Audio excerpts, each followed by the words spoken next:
All right, Vince, we've had enough. Are you ready for some rapid fire? I'm always ready for rapid fire, baby. Best time of the show. All right, let's do it. Fill in the blank. Losing to Marshall is Notre Dame's worst loss since blank. Well, for me, it's the worst loss. Let me get the date here because I want to make sure that I get this right. Hold on, let me pull it up here. Let's see, October 30th, 2010, when they lost to Tulsa. Mm. That was a head scratcher. That one was tough for me.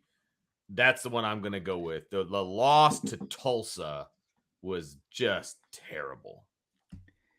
Yeah, see, a lot of people, we are not Marshall, says Syracuse. We've got some Boston College. We've got Navy. Navy was bad. USF is the one I'm going with. The opener in that one. 2011, and that was the last time. Do you remember that day? Oh, I think I we were remember there that. together. I That was the day. Go ahead.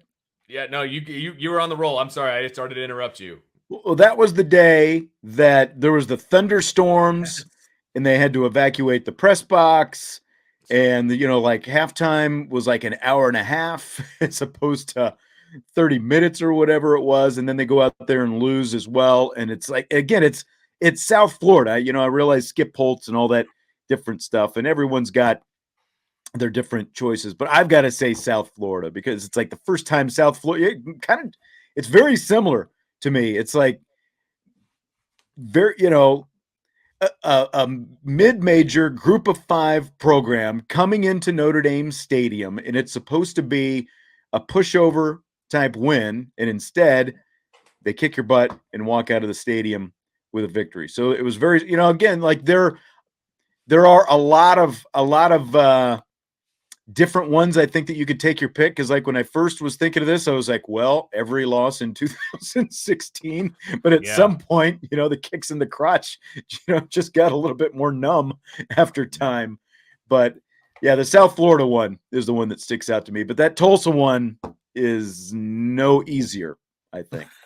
They're all bad, obviously. What I like about yours though is we literally spent all day at the field because of the delays and there was a quarterback change and all of these different things, right. And they still lost the game. Like you can't even walk away from that. Well, at least they won. No, it was terrible. It was terrible from the word go. I mean, from an analyst standpoint, you're talking about changing your starting quarterback 1 half into the season. And then you've got the rain delays and the lightning delays and everything. I mean, that one was terrible. There was nothing redeeming about that at all. No, I agree. Fill in the blank. The minimal number of touches per game Chris Tyree must have is blank. So you capitalize touches. So that tells me kickoff returns as well, right? Well, is that where we're going with this? Rushes and no, I'm not including kickoff returns. Okay. Basically from scrimmage. Okay. Touches. So rushes and receptions. Okay. For me, it's 15. The number for me is 15. From carries to catches to getting involved, it's got to be like 15 plus. That's where I need to be. And frankly, it could be higher because he's got to make up for lost time in the first 2 games. I mean, it's been mind-boggling. Everything else that has been terrible, don't get me wrong, but that part of it, it's like a conscious decision not to get him the ball, and I don't understand it. He's the kind of talent who could literally be a Heisman Trophy type guy with the, like the highlight kind of plays he could be making if you just get the ball in his hands. And the fact that he has 9 rushes and 3 catches so far through 2 games. So 12 total touches, 6 per game.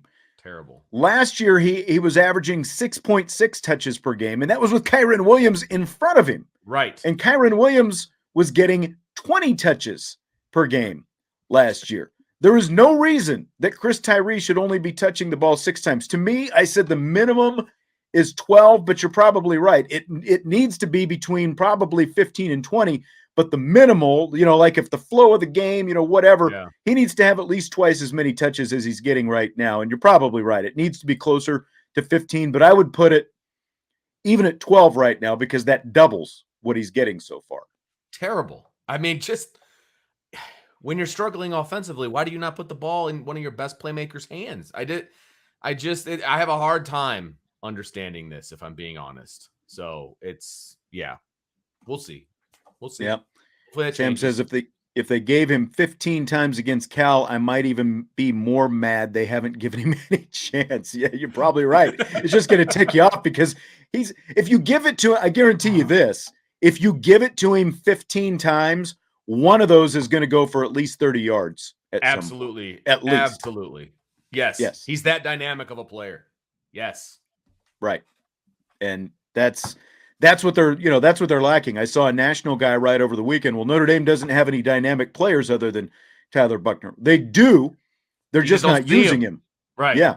There's also a dynamic freshman wide receiver too, but that's a different conversation. Well, and we can get into that one on tomorrow's show for sure. For sure. Okay, this is the one we're going to revisit. Michael Mayer had his first touchdown catch Saturday. Isaiah Foskey had his first sack Saturday. So I've asked this question a couple times, including on Countdown Saturday. Which number will be greater at the end of the season? Foskey's sacks or Mayer's touchdowns? Look, I have been adamant that it's going to be Foskey sacks, right? All the way up until September 12th at 7:02 p.m. Because Isaiah Foskey has been a no-show so far this year. He's been an absolute no-show. And at least Michael Mayer, while he's kind of been a no-show when it comes to blocking, he hasn't been a no-show when it comes to catching the football. I'm going to go with Michael Mayer at this point. We're 2 games into the season. Isaiah Foskey has 1 sack in it. I almost felt like it was an accident. So I'm going with Michael Mayer at this point. I've been so disappointed in Isaiah Foskey and his lack of being a football player for the past 2 games. It's been horrible. Yep. And I was wondering if your mind, because we didn't talk about this Saturday, I was wondering if your mind would change like me, because I was with you. Yeah. And I had Foskey with the sacks as well. And I just think that it's going to end up being Michael Mayer by the time it's all said and done. I've been really disappointed in what we've seen from Foskey so far. Maybe maybe there's a flip that switches, but again, both lines have been major disappointments, I think, so far. And the question just came in, Irish Marine 51. Why can't Notre Dame get things going in the run game? Why? Answers. It comes down with what's going on up front. Yeah, we're all asking the same questions, man. And we think we know the answers, but they have to show us that they have the answers, period. Right. And I heard you say this over the weekend, and I agree with it. We can get more into personnel packages tomorrow, but it does no good to put heavy 12 and 13 personnel packages on the field, 2 and 3 tight ends, when your number 2 and 3 tight ends are not good blockers, because that's what they're supposed to be out there for, is extra blocking. And all you're doing is bringing extra bodies into the box that Notre Dame cannot handle physically. No, and to be honest with you, the number 1 tight end is doing very poor job at blocking right now. That was one of my bigger disappointments going back and watching the film, was watching Michael Mayer struggle in blocking. And I don't know if it was an effort situation or if it's a technique situation or what, but there were times where he would block a guy right into the running back or miss a block completely or whatever. At this point, you gave Sherwood a scholarship for a reason. Bring him in, let him block in line, and keep Michael Mayer split out. He's really good split out, really good. And Kevin Bauman can sit the bench for a little while. I love Kevin Bauman. He's done a decent job catching a couple of balls, which is great, but no tight end on the roster right now is blocking well. So just get him out of the box. Get him out of there. And again, like if the choice is we're going to have 12 personnel and have more of Kevin Bauman, or we're going to have 21 personnel and have some mix of Chris Tyree and or Estime Diggs, I would go with the running backs. I would rather see much more of that than an extra tight end on the field when the tight ends can't block.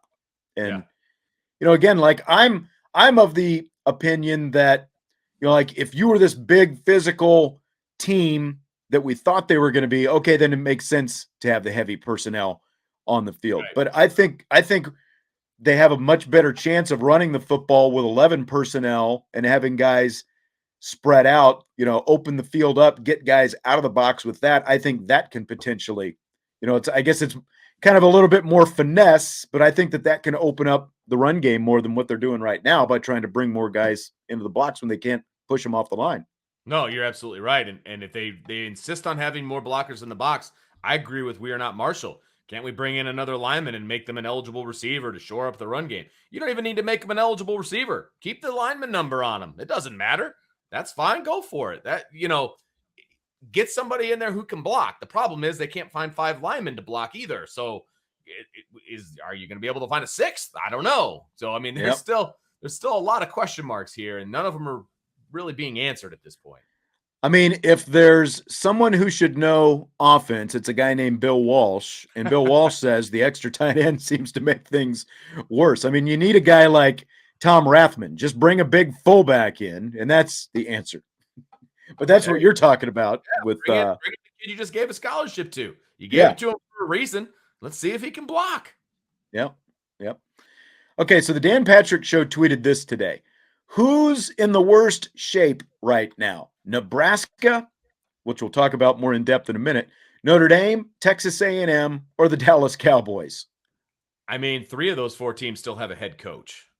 So I'm just going to go with Nebraska because of that situation. I still have faith that Notre Dame's going to turn this around at some point. Maybe it won't be this year, but I do feel like the future is brighter than it is at Nebraska. I think, Texas A&M is building up their team the absolute wrong way, and I don't think that's sustainable, to be honest with you, especially in the SEC. I think you're going to see mass defections from there. And I'll let you speak to the Cowboys, but they're without their quarterback for a while too. So, but I still think overall it's Nebraska. If I'm going to rank them for right now, well, even like right now, like Nebraska switch, they actually had Frost for 5 years, which, well, not quite 5 years, but they're always changing head coaches. They've been a mess for a long time. So Nebraska's got to be at the top of the list. The Cowboys have to be number 2 because their offensive line is a mess. Now they're without Dak Prescott for at least 6 weeks because he broke his thumb. So now we're going to see Cooper Rush, which means, okay, great. Now we're playing for a top 5 pick in the draft next year with Cooper Rush being the quarterback and the lack of what they already had offensively. So I'd put them second. I'd put Notre Dame third because of where they are right now, 0-2 and trying to get something figured out. They just lost their quarterback, obviously, too. And then I'd put Texas A&M after that. Let me just ask you, since we're on the subject of Nebraska, though, they fired Scott Frost over the weekend after they lost to Georgia Southern. And if they had waited 3 weeks, their buyout would have been $7.5 million instead of $15 million by firing him today. Would the wait have been worth it, Vince? To me, 100%. That's a lot of money. I mean, you basically doubled the payout, right? I mean, it's $7.5 million you could have saved and done a lot of things with, in my opinion. I realize things are expensive and millions of dollars doesn't go where it used to or whatever, but it's still $7.5 million. Could he have made Nebraska worse in the next 3 weeks? I don't think so. I mean, could it have been bad? Sure. But I would have told him, hey, we're going to fire you in 3 weeks.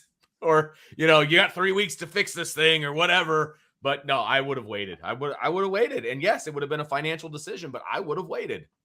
If you're going to fire the coach after 3 weeks, and look, he wasn't doing a great job. Why didn't you fire him last year? That's doing it 3 weeks into the season and paying double what it's going to cost you by not waiting 3 more weeks just seems foolish. Now, I guess if you've got a bunch of alumni or boosters or whatever who are going to kick in the extra $7.5 million to do it now, okay. But what's the benefit in firing your head coach 3 weeks into the season? It's not like you're going to be able to go shopping for a head coach right now.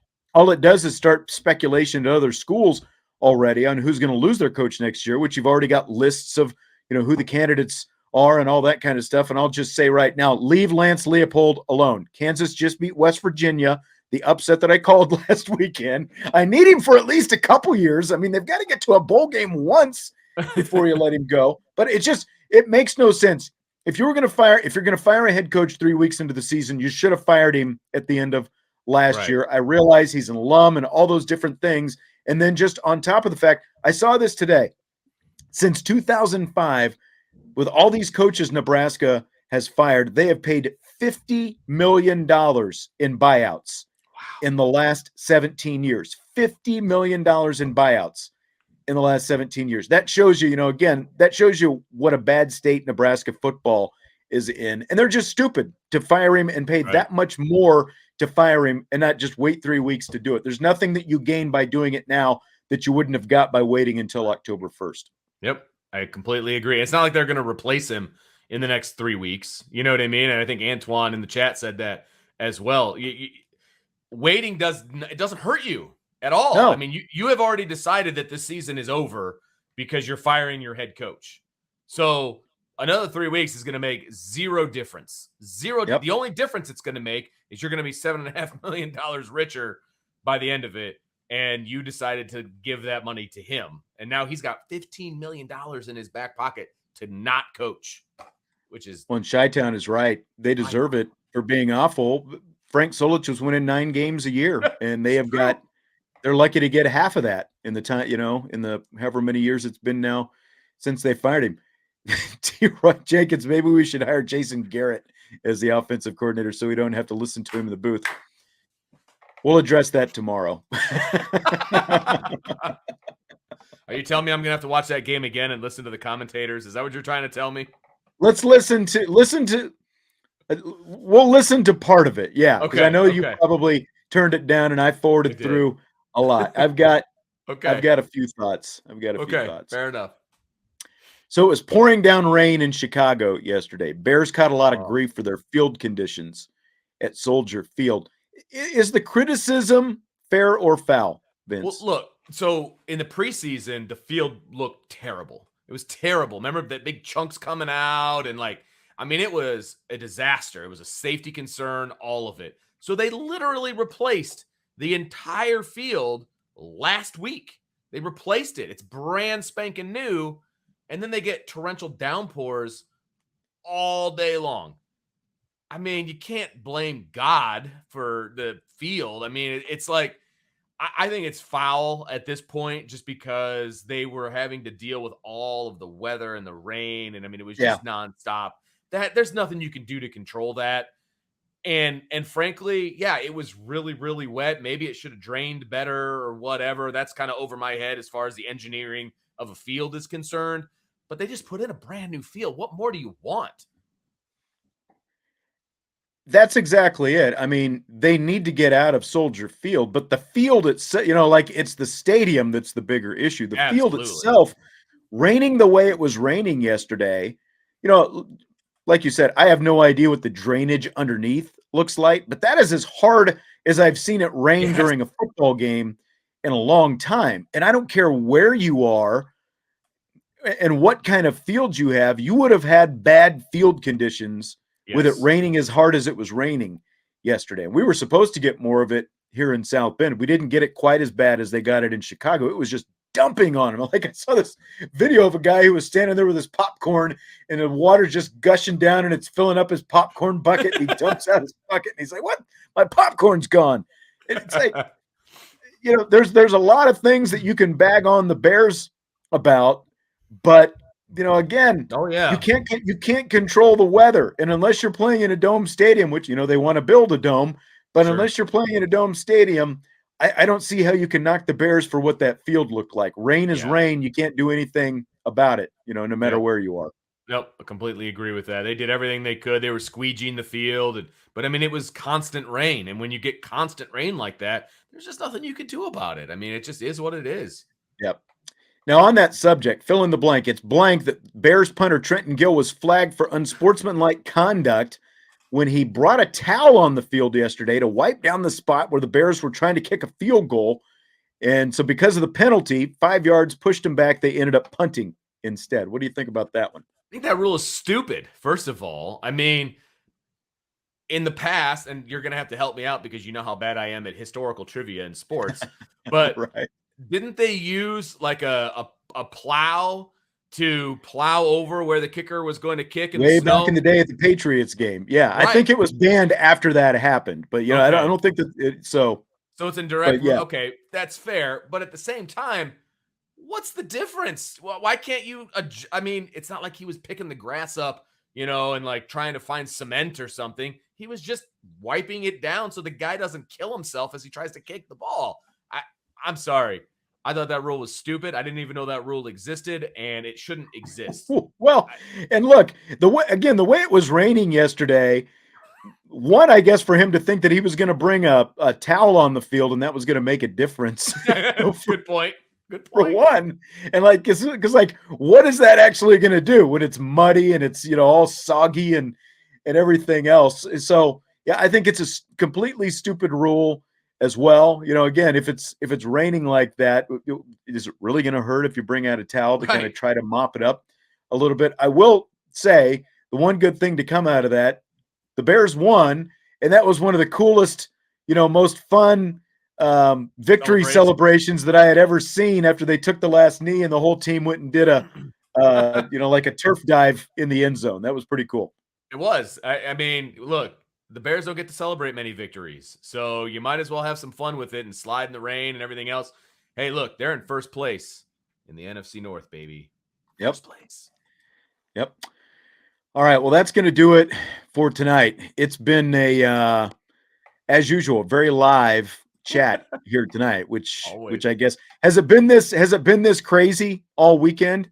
Just with people. Oh, yes. Yes, I'll give you some specifics from the post-game show after we get off the air. But yes, it has been this way, both for the post-game show and upon further review that we did Sunday night.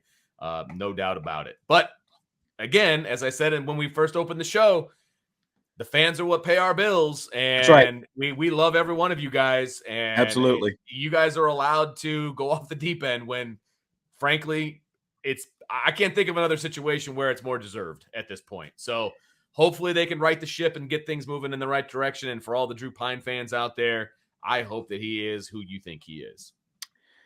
We will find out Saturday when the Irish host Cal. We've got, of course, there's a lot of different things that we're going to still touch on. We'll get more into, we're starting to get some of the Marcus Freeman conversation. We'll get into a little bit of that tomorrow. We'll touch on that NBC broadcast booth tomorrow, the new broadcast booth. There was a review by one of the sports media reporters who did a review of the Collinsworth Garrett booth. So I'll have that tomorrow.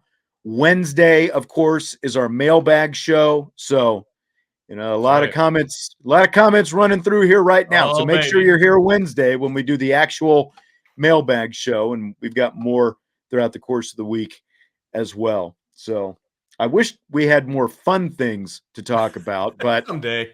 We're here for you. We're here for you to be your sounding board. We're here for you. This is where you can vent in your safe space. We're not going to hold it against you. This is a safe space. I think the most important thing is we're not taking shots at anybody, but we're also going to call it like we see it. We're not going to soft sell things. Yeah. So no doubt about it. I mean, this is why people come to Irish Breakdown, right? We're not going to homer it for you. We're going to tell you exactly how we think things should go and what we think is happening. And, that's what we're here for. So we're with you guys. We are fans as well as working. So come hang with us again. This is a safe space. And you can share your thoughts with us. And we'll be back tomorrow at 6 just for that reason. Absolutely. We will be here. So thanks to everyone for being here tonight. We will talk to you tomorrow.